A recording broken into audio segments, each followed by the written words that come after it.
என் பேர் டென்னிஸ்.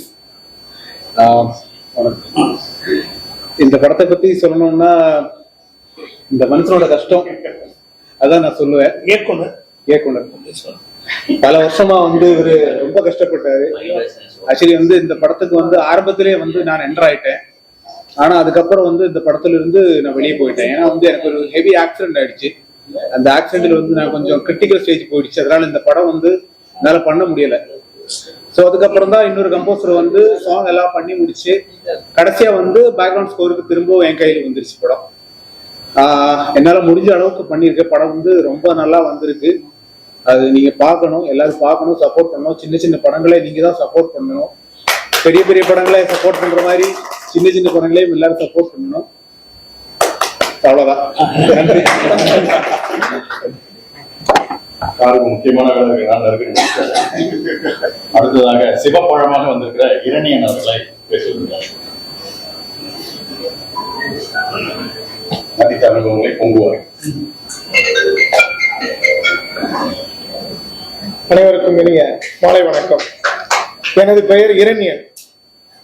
நான் என்ன இரணியன் பேர் வச்சிருக்காரு, பட்டை போட்டிருக்காருன்னு எல்லாரும் ஒரு டவுட் வரும். உண்மையிலேயே எனக்கு பேர் வச்சது பெரியார் தான். எங்க அப்பா தீக்கால என்ன துப்புன மாதிரி பெரியார் எங்க வீட்டுல படமே இருக்கு. இருந்தாலும் நான் சிவனை தழுவி இறைபக்தியோட இருக்கேன். அது என்னுடைய தனிப்பட்டது. இன்னைக்கு இந்த படம் எடுத்திருக்கேன். என்னுடைய வேதமணி, என்னுடைய கிளாஸ்மேட், நாங்கெல்லாம் ஒன்னா படிச்சவங்க, ஒரே ஊருக்காரங்க. ஐயா இங்க சப்போர்ட் பண்ணது எனக்கு ரொம்ப மகிழ்ச்சியா இருக்கு. அன்பு எங்க ஹீரோவா நடிச்சு எங்க வீட்டுல எல்லாம் சாப்பிட்டுருக்காங்க. அவருக்கு நாங்க தோல் கொடுத்து முதல் படங்களுக்குள்ள ஷூட்டிங் நடக்குள்ள அவ்வளவு அன்பா பாத்துட்டாங்க. எங்க மைத்துனர் இங்க வந்திருக்காரு. அவர் வீட்டுல தான் நாங்க கடலூர்ல தங்கி எல்லா வேலையும் பார்த்தோம். அதோட இல்ல, வேதமணியோட கனவு சின்ன பிள்ளையில இருந்து அவன் பாடுவான், நான் பேசுவேன். ஸ்கூல்ல நான் பேச்சுல ஃபர்ஸ்ட் பிரைஸ் வாங்குவோம், பாட்டுல ஃபர்ஸ்ட் பிரைஸ் வாங்குவோம். இப்படி எங்களை டிராவல் அப்படியே கொஞ்சம் கொஞ்சமா போச்சு. நான் என்எல்சில வேலைக்கு போயிட்டேன். அதுக்கப்புறம் இவரு இந்த துறைக்கு வந்தாரு. கொஞ்சம் கொஞ்சமா போய் அப்புறம் ஒரு படம் எடுக்கலாம்னு முடிவு பண்ணி நிறைய ஸ்ட்ரகிள், அதை சொல்லவே முடியாது, அந்த அளவுக்கு கஷ்டப்பட்டிருக்கோம். இது எல்லாம் வெற்றி அடையணும்னா எங்க கையில இல்ல. இதெல்லாம் பார்த்துக்கிட்டு இருக்கிற மீடியாக்கள் எங்களை கொண்டு போய் நீங்க சேர்த்து ப்ரமோட் பண்ணி எங்களை மாதிரியான சின்ன கலைஞர்களை நீங்க ஊக்குவிச்சீங்கன்னா நிறைய பேருக்கு அது பேர் உதவியா இருக்கும். நாங்க சொபஸ்டிகேட்டடான வாழ்க்கையை தேடி நாங்க அலையில, அடிப்படையா இருக்கிற மக்களுக்கு தேவையான உதவிகளை எங்களால செய்யணும் அப்படின்னு நினைக்கிறோம். இதை ஒரு ஏணிப்படியா நாங்க நினைக்கிறோம். நீங்க எல்லாரும் ஆதரவு கொடுத்து தியேட்டருக்கு போய் பார்த்து எங்களை எல்லாம் ப்ரமோட் பண்ணி எங்களை வாழ வைக்கணும்னு கேட்டுக்கொள்கிறேன். நன்றி, வணக்கம். திருச்சி தம்பம். எனக்கு எங்க அண்ணனுக்கு அண்ணா பேர் வச்சார். என் பேர் அன்பழகன், எங்க அண்ணா பேர் உதயகுமார். திராவிட முன்னேற்ற கழகம் சார்பாக எடுக்கப்பட்ட இந்த படத்தை இரணியன் சார் ரெண்டு பேரும் கிளாஸ் பண்ணிருந்தாங்க. படத்துல நடிச்சவர் எப்படி இருக்காரு, படம் எடுத்தவர் எப்படி இருக்காரு, சின்ன படம் எடுக்கிறவங்களோட கிட்டத்தட்ட அப்படிதான் இருக்காங்க.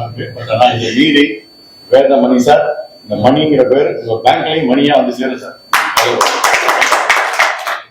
அடுத்ததான் இந்த படத்துல இந்த கெட்டப்பே தெரியாத மாதிரி ஒரு பெரிய செகப்பு தோல் ஒன்று இருக்காரு. அவர் நரேஷ், அவரை பேசுவாங்க.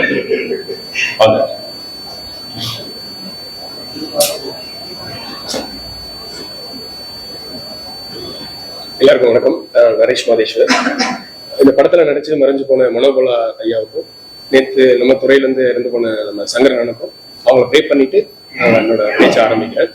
ஆக்சுவலி இதுக்கு முன்னாடி மானசின்னு சொல்லி ஒரு படம் பண்ணியிருந்தேன். 2020 ரிலீஸ் ஆயிருக்கும். அந்த படத்துக்கு அப்புறம் தியேட்டர்ல பெருசா எக்ஸ்போசர் எந்த படமும் பெருசா கிடைக்கல. அதுக்கப்புறம் இந்த படம் தான் சாரு செலக்ட் பண்றப்பயே இந்த கேரக்டர் நீங்க பண்ணுவீங்களா அப்படின்னு சொல்லி கேட்டிருந்தாரு. பட் சேலஞ்சிங்கான ஒரு ரோலா இருந்தது, ஏஜுக்கு மீறின கேரக்டரா இருந்தது. அதுதான் அந்த கேரக்டர், அந்த சித்தர் கேரக்டர் பண்ணுது. ஸோ ரொம்ப சேலஞ்சிங்கா இருந்தது. இது எப்படி சொல்றது, கரெக்டான வாய்ப்புகள் பேக்ரவுண்ட் இல்லாம இருந்து வரவங்களுக்கு உங்களை மாதிரி மீடியா பீப்புள்ஸ் தான் அதை கொண்டு போய் சேர்க்கணும். நான் இதுக்கு முன்னாடி 2011 இருந்து நாளைக்கு சீசன் 2 சீசன் 3ல இருந்து இருந்திருக்கேன். ஒரு 42 படம் பண்ணியிருக்கேன், 16 ஷார்ட் ஃபிலிம்ஸ் பண்ணியிருக்கேன். கோட்டான்னு சொல்லி ஒரு இண்டிபெண்டன்ட் மூவில international award best actor award பூட்டான்ல வாங்க. பட் இதெல்லாமே வெளியில தெரியாது. பட் கரெக்டான வாய்ப்புகள் வர்றப்பதான் அது தெரியும். பட் இந்த படம் மூலியமா மறுபடியும் ரீஜென்ரேட் ஆகி மறுபடியும் ஒரு நல்ல வாய்ப்புகள் வரும் அப்படின்னு ரொம்ப நம்புறேன். இந்த வாய்ப்பு கொடுத்த வேதமணி சாருக்கும், இந்த படத்தை எடுத்து ரிலீஸ் பண்றதுக்கு இனிஷியேட் எடுத்த தமிழ் செல்வன் சாருக்கும், சார் அன்பு செல்வன் சாருக்கும் ரொம்ப நன்றி. எல்லாருக்கும் வணக்கம். சார், ஷூட்டிங் ஸ்பாட்ல இருந்தாலே கவலைவாய்ப்பு பண்ணி இருக்காரு. அவர் சில பேரோட நடிக்கும் போது சுவாரஸ்யமா இருக்கும், சில பேரோட நடிக்கும் போது ஒரு சேலஞ்சிங்கா இருக்கும், சில பேரோட நடிக்கும் போது இன்ஃபர்மேட்டிவா இருக்கும். எல்லாமே இருக்கக்கூடிய அன்புக்குரிய நண்பர் திரு சுவாமிநாதன் அவர்கள் டிவி சின்னப்பா தியாகராஜா பாதரோட நடிச்சவர். மேடைக்கு பேசுவதற்கு. ஊடக நண்பர்களுக்கு ரொம்ப நன்றி, அன்பு சாருக்கு ரொம்ப ரொம்ப நன்றி.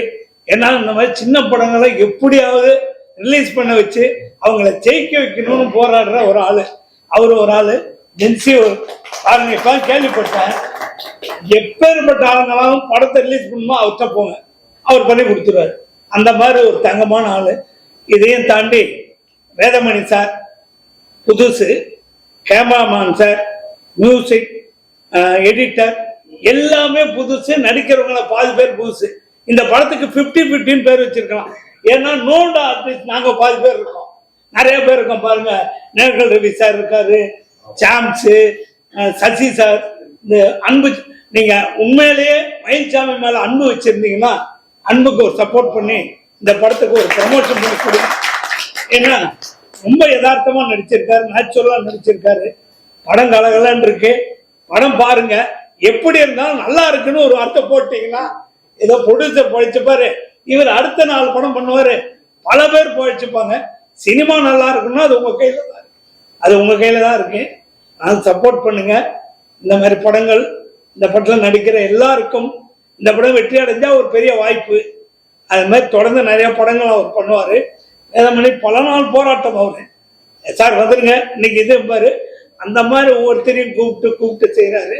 யார் எப்போ கூப்பிட்டாலும் வந்து சப்போர்ட் பண்ணுறதுக்கு அன்பு சார் இருக்காரு. ரொம்ப எல்லாருக்கும் தேங்க்ஸு. சான்ஸ் சொல்ல வேணாம், அவர் கூட நடிக்கவே முடியாது, யார் கூட நடித்தாலும் அவர் ஜெயிச்சிடுவார். அவ்வளோ சூப்பராக ஆக்டிஸ்ட். சான்ஸ் ரொம்ப பிடிக்கும், எப்போதுமே உண்மையை சொல்கிறேன். அது மாதிரி நல்ல ஆர்டிஸ்டுங்க நிறைய பேர் இருக்காங்க. இதில் எல்லாரையும் போட்டு படத்தை ஒரு நோண்டு படமாக ஆக்கியிருக்காரு. அதனால சப்போர்ட் பண்ணுங்க. தந்திரன் வெற்றியடைய உங்க கையில. நன்றி, வணக்கம். ஒரு எனர்ஜெட்டிக்கான ஸ்பீச் கொடுத்தது ரொம்ப நன்றி சார். அடுத்தது பவுல் மகேந்திரா அவர்கள் கண்டெடுத்த பாதாம் பருப்பு. அருமையான ஒரு யதார்த்த நடிகர்.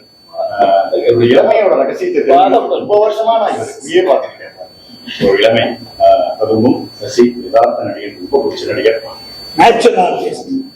சிறு உரையாடல் செய்யாது. நன்றி சாம்ஸ் அவர்களே. ஆனா அப்படியே புகழ்ற மாதிரி ஒரு சின்ன பத்திரிகை நண்பர்களுக்கு இனிய வணக்கம். இந்த படம் எனக்கு எப்படி வந்ததுன்னா, அட்ரஸ் கார்த்திகேயன் அப்படின்னு ஒருத்தர் மூலமா தான் வந்தது. இவர் வேதமணி சார் எனக்கு கூப்பிட்டாரு. ஏன் அவருக்கு ஃபோனில், அப்போ நான் ஊரில் இல்லை, இன்னும் ஒரு படம் ஷூட்டிங்கில் இருக்கு சார், வந்து தான் பார்க்க முடியும் அப்படின்னு மீட் பண்ணி, நான் அதாவது சில கேரக்டர் பண்ணுறதுக்கு ஒரு மனநிலை இருக்கணும். நம்ம சிலதெல்லாம் பண்ண மாட்டோம். நம்ம அதாவதுங்க ஒரு 17 வயசு 18 வயசு பொண்ணு அப்பனா நடிக்கணும்னு, என்ன அது ரொம்ப பிரச்சனையா இருக்கு. நமக்கு கல்யாணம் வேற ஆகலை, இது எப்படி இந்த ஃபீல் கொடுக்கறது தெரியல. பட் ஒரு சேலஞ்சிங்கா எடுங்க அப்படின்னு இந்த வேஷம் எனக்கு கொடுத்தாரு. முதல்ல அவருக்கு இங்க ஒரு பெரிய நன்றி தெரிவிச்சுக்கிறேன். அப்புறம் என் பொண்ணுடைய லவர் பாயான அன்பு அவர்கள் கேரக்டர்ல சொன்னாங்க, நீங்க அப்படின்ற ஷாக் எல்லாம். அவர் உண்மையில டப்பிங்ல கொஞ்சம் பார்த்து அவருடைய போர்ஷன் உண்மையில யதார்த்தமா நேச்சுரலா இருந்தது. அது உண்மையில நான் சொல்லணும்னு நினைச்சேன். அப்புறம் நான் இவங்க கூட காம்பினேஷன் இல்லை இந்த படத்துல, நான் டப்பிங்ல கொஞ்சம் பார்த்தேன். தயவு செய்து எப்படி ரீ ரெக்கார்டிங் போட்டாங்கன்னு தெரியல இந்த படத்துல. ஏன்னா 2 பேரும் நிறுத்த எங்கேயும் பாஸ் கூட விடாம பேசிட்டு இருந்தாங்க. ரீ ரெக்கார்டிங் போடுறதுக்கு அவரு சொன்னாரு, எங்கேயாவது அப்படி இழுத்தீங்க ஒரு ரீ ரெக்கார்டிங் போட்டு